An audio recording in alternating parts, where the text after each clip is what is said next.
चलो बबू एडो गाय भाई તમને બતાવીશું બીમાર કબૂતર છે એ પણ તમને બતાવીશું જે ગાય છે એ પણ તમને આજે બતાવવાની છે કબૂતરની દવા કરી બતાવવાનું છે આજે અમારા ઘરે એક મનાળીએ કબૂતરને પકડી રાખ્યું હતું એનું તો તમે જોઈ શકો છો એના જે પોખ આવે એની પાસે એને ઘા વાગ્યો છે એ ત્યાં લોહી બહુ આવે એટલે આપણે ઘરે દવા લઈને દવા કરી છે પણ મોડા એને આપણે દવાવાળાને તો શિવા કાકાનું છે એમાં થરાની અંદર એ ત્યાં મેલી આવશું તેની દવા કરશે બધું એનું સાસ કમ્પ્લીટ રાખશે અને ખવડાવશે પીવડાવશે તમે જોઈ શકો છો મિત્રો આ કબૂતરને કાયનો વાગેલો તમે કાચ જોઈ શકો છો એને લોહી જેટલું આવેલું છે મિત્રો તમે જોઈ શકો છો મિત્રો પણ આ કબૂતર અમે કંઈ થવા તો નહીં જ દે આ કબૂતરને દવા કરશે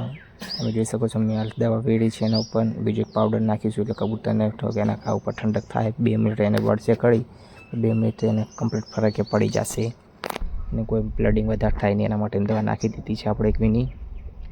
આપણે એની ઉપર બીજી દવા નાખી રહ્યા છીએ તમે જોઈ શકો છો કબૂતર માટે લાઈક કરજો આપણે કાયમ ગાય માટે પણ લાઈક કરવાનું કરશે આપણે આજ તમને બીજી ગાયો પણ બતાવવાની છે નહીં બતાવવાની એમની તમે જોઈ શકો છો આપણે દવા નાખી દીધી છે કબૂતરને એક વીની પછી આપણે કબૂતરને કેરેટમાં બેહાર્યું છે એટલે સ્વાદી છે બે બીજું કોઈ મનાડું બીજું આવે નહીં અને ફેરથી બટકા ભરે નહીં કૂતરા મારાણા ખાઈ જાય કબૂતરને તો તમને ખબર હશે જોઈ શકો છો મિત્રો એને આપણે દવા બવા લાગીને કમ્પ્લીટ કરી નાખ્યું છે એને આપણે ઉપર ટોકીને કેરેટ ઉપર બેહારી દેશું તો બીજું કોઈક મનાણે આપણે સાઈડમાં જઈને આવે એની ઉપર તો આપણે એને પોણી બધું પાવશું એ પણ તમને વિડીયોમાં પૂરું વિડીયો જોજો બતાવીશું વિડીયોની અંદર તમે જોઈ શકો છો મિત્રો તો એ આપણે આને પાણી પાવાનું છે તમે જોઈ શકો છો આપણે પાણી લઈને જઈએ સાહેબ પાવા માટે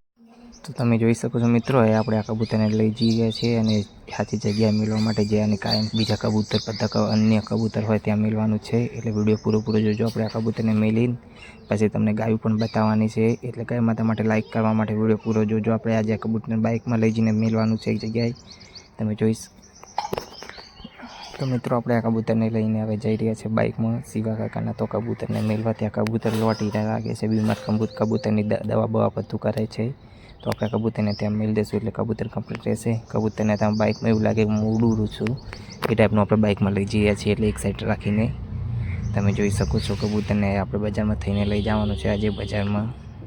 તમે જોઈ શકો છો મિત્રો એટલે કબૂતર માટે લાઈક કરજો શેર કરજો સબસ્ક્રાઈબ કરજો મિત્રો તમે જોઈ શકો છો મનાની દોત બેહાડે તેની નિશાની ચેવી છે કબૂતરની તો મિત્રો આટલે કબૂતરનો વિડીયો પૂરો થઈ ગયો છે તો આટલે આપણે થરા વાણીનાથ મંદિરની જે ગાયું બતાવી રહ્યા છે તમે જોઈ શકો છો મિત્રો આ થરા વાણીનાથ મંદિરની ગાયું છે એ પણ તમને વિડીયોમાં બતાવી રહ્યા છે એટલે ગાય માતા માટે લાઈક કરજો શેર કરજો સબસ્ક્રાઈબ કરવાનું ભૂલતા નહીં આજે આપણે તમને કબૂતર પણ બતાવ્યું આજે વાણીનાથ મંદિરની ગાયું પણ તમને બતાવી રહ્યા છે એ પણ તમે વિડીયોની અંદર પૂરો જોજો મિત્રો તમે જોઈ શકો છો મિત્રો જેવી ગાયું છે વાણીનાથ મંદિરની એ પણ તમે વિડીયોની અંદર જોજો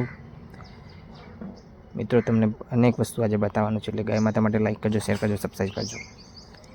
આપણે કાંઈ તો ગૌશાળાની બીમાર ગાયું બતાવશે આજે તમે જોઈ શકો છો મિત્રો ગાયું બહુ છે તમે ગાયનો જો એક શેકડાવાળી છે એવી ગાયું હોય છે બધી જગ્યાએ નથી હોતી બીમાર ગાયું હોય બધું હોય ગમે તે ગાયું હોય કે બીમારી તો હોય છે ગાયનો તકલીફ હોય આ માણસમાં તકલીફ હોય ગાયમાં હોય બધામાં બીમારી હોય તકલીફવાળા જ હોય જીવજંતુ તો બધામાં જ્યાં આપણે કબૂતર બતાવ્યું એમાં ગાય પણ એવી છે તમે જોઈ શકો છો તમે ગાય જેવી શાંતિ સર કાયમ પહોંચવા ગઈ એટલે કાયમથી નીકળે જાય મંદિરે જઈને તમે જોઈ શકો છો મિત્રો થરા અંબાણીના જાજાવાળા દેવ કૃષ્ણ કનૈયાનું જે મંદિર કહેવાય છે થરા એ મંદિરની ગાય છે આજે એટલે પર્વતોની અંદર લાઈક તો કરશે જ્યાં ઠાકર કહેવાય ઠાકરની ગાય છે એટલે એના માટે તમે લાઈકો કરજો ગાયું વાણીનાથ મંદિરની છે મિત્રો બીજા ક્યાંની નથી તો વિડીયો પૂરો અમારો જોજો તમે જોઈ શકો તો મિત્રો ગાયું તો તમને બતાવી દીધી વાણીનાથ મંદિરની તો આજે તમને અમારા ઘરની રેડલી બતાવે છે એ રેડલી તમને જોઈ શકો છો એક નાની રેડલી છે એની કરતાં એક મોટી રેડલી છે અને ગાય પણ છે એ પણ તમને વિડીયોની અંદર પૂરું બતાવવાનું છે એટલે ગાય માતા માટે લાઈક કરજો શેર કરજો સબસ્ક્રાઈબ કરવાનું ભૂલતા નહીં આ રેડલી જોઈ મિત્રો તો ચાલો મોટી રેડલી બતાવીશું તમને તમે જોઈ શકો છો અમારી મોટી રેડલી છે અને તમને રેડલી બતાવી છે બેની માય પણ જે છે એ તમને બતાવીશું મોટી ગાય જે છે તો મિત્રો હવે તમને મોટી ગાય બતાવીશું ચાલો મિત્રો તો આ અમારી મોટી ગાય તમે જોઈ શકો છો ગાય આવડી મોટી છે તો ચાલો મિત્રો અમારી પોણી રેડલી રંબા રહેશે એ સાઈડ આપણે જઈ રહ્યા છીએ તમે જોઈ શકો છો કે જેવી શાંતિસર પોણી રેડલી રંબા રહેશે એટલું જેવું શાંતિસર બેઠું છે એને ગરમીની કોઈ લાગે નહીં રંબાડતો હોય એટલે તમે જોઈ શકો ગરમી જેવી પડે આપણે થોડોક સોડો નહીં બહુ પત્ર નાખાવે કે ઝાડખાને છે પોતે થોડોક ફરક પડે જોઈ શકો છો મિત્રો જેવો શાંતિસર રમે છે એક સાઈડ પાછળમાં જે પાડો પહોંચવા છે જેવો તાકી રહ્યો કે રંબાડે અને મન નહીં રંબાડતો. પાડો પણ એમ તાકી રહ્યો છે, તમે જોઈ શકો છો પાછળ. જય માતાજી મિત્રો.